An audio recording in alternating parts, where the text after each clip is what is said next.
Tissue. Looking at the guy in the suit sneezing his nose with a napkin. It just doesn't look right.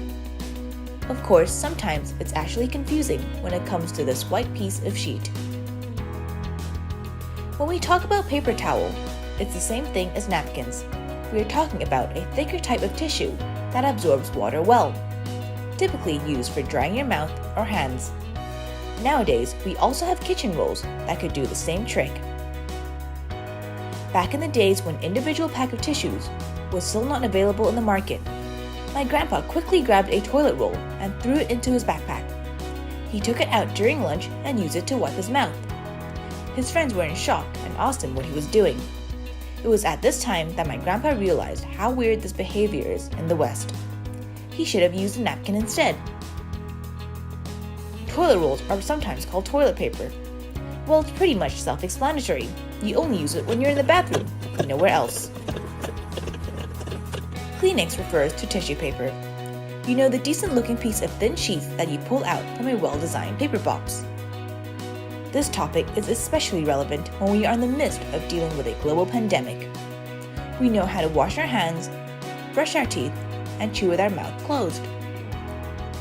But apparently, we are still struggling with a very basic piece of etiquette, sneezing the right way.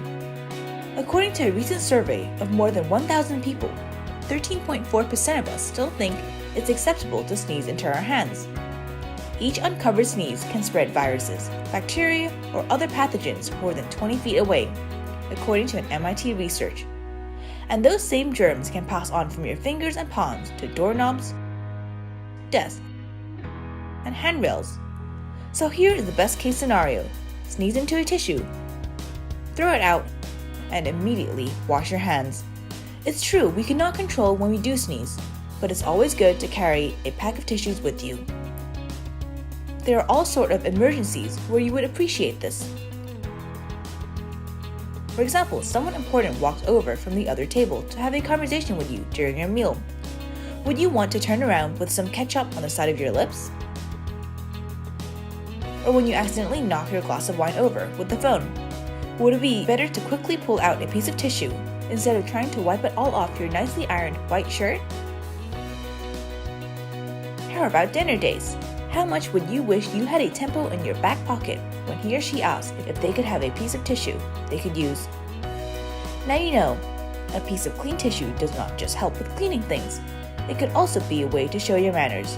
That's another trick up your sleeve, everyone.